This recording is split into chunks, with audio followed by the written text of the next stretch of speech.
नमस्कार प्रेक्षकांनो, स्टार प्रवाहावरील लग्नानंतर होईलच प्रेम या मालिकेच्या आगामी भागात घडणाऱ्या घडामोडी अत्यंत रंजक ठरणार आहेत.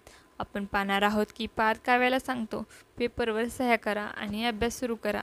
वेळ खूपच कमी आहे. 7 दिवसामध्ये हे सगळं पूर्ण करायचं आहे आणि त्यातला एक दिवस आधीच निघून गेला आहे.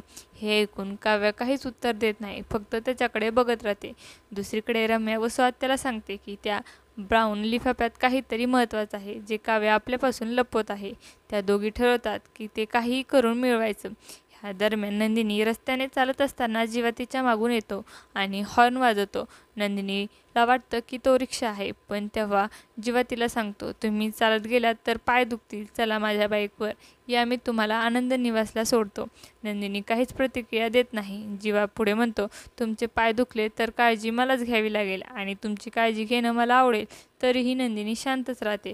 यानंतर पार्थ काव्याला कॉलेजमध्ये सोडून जातो. तिची मैत्रिणी विचारते, तो तुला परत येताना वाटवाकडी करून घ्यायला येईल का? त्यावर काव्या हसून उत्तर देते, जर त्याने माझ्यासाठी वाटवाकडी केली नाही तर मीच त्याच्यासाठी वाटवाकडी करून जाईन. पुढील भागात हे पाहणं खूपच उत्सुकतेचं ठरणार आहे की काव्य आणि पार्थ तसेच नंदिनी आणि जीवा एकमेकांची मनं पुन्हा जिंकू शकतील का? हे पाहणं खूपच रंजक ठरणार आहे. तुम्हाला जर आपला व्हिडिओ आवडला असेल तर चॅनलला लाईक, शेअर आणि सबस्क्राईब करायला विसरू नका.